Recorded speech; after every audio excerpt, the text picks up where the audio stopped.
Hello and welcome to Sam Biology class.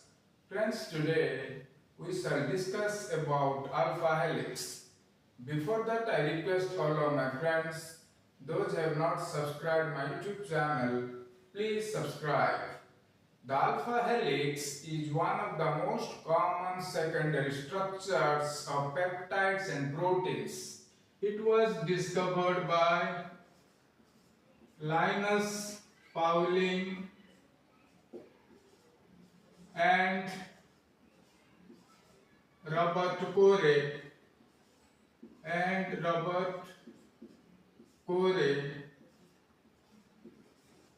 in 1951 through model building. In an alpha helix, the peptide backbone is tightly coiled around an imaginary axis. Alpha helices are stabilized by intrachain hydrogen bonds. In particular, the carbonyl group of each amino acid forms a hydrogen bond with the amide group of the amino acid, which is situated 4 residues ahead in the sequence.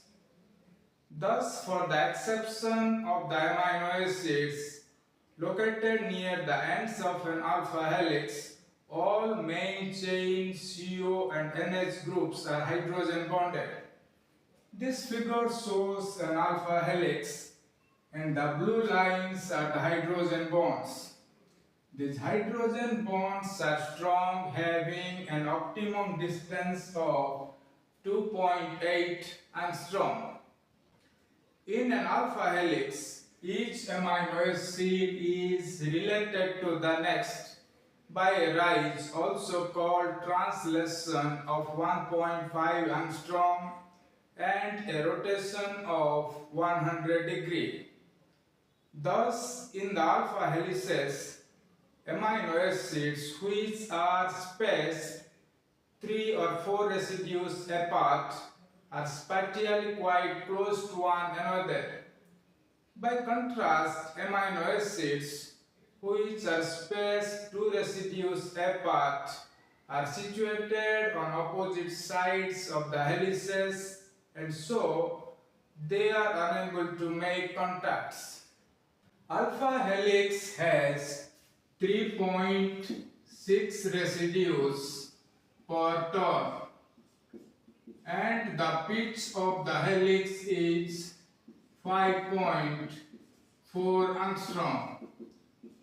What is pitch? Pitch is the distance that the helix rises along the axis per turn. In the alpha helix, the peptide backbone is coiled in such a manner that amino acid side chains projects outward and downward from helix in order to minimize the steric interference. The core of the alpha helix is tightly packed, that is, the atoms are in van der Waals contact. The sense of an alpha helix can be left-handed or right-handed. The Ramachandran plot reveals that both left-handed and right-handed alpha helices are among allowed conformations. However, right-handed alpha helices are energetically more favorable because of less steric clash between the backbone and the side chains. All alpha helices that are found in proteins are essentially right-handed. Not all amino acids can be readily accommodated in an alpha helix. Branching at the beta carbon atom, as in threonine, valine, and isoleucine, tends to destabilize alpha helices because of steric clash.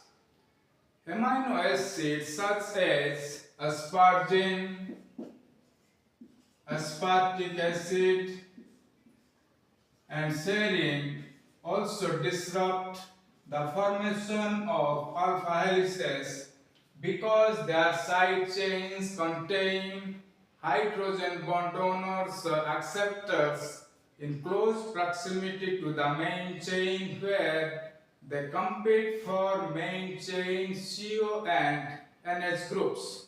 Proline is another helix breaker because it lacks a NH group and its ring structure prevents it from assuming the pi value to fit into the alpha helix. Like beta sheet, alpha helix also adopts regularly repeating dihedral angles phi and psi. For alpha helix, pi is minus 57 degree and psi is minus 47 degree. These two values favor the formation of an alpha helix. Alpha helices in proteins have an average length of 12 amino acid residues, which corresponds to more than 3 helical turns and a distance of 18 angstrom. So friends, this is all about alpha helix. For more updates, please subscribe my YouTube channel, Sam Biology Class.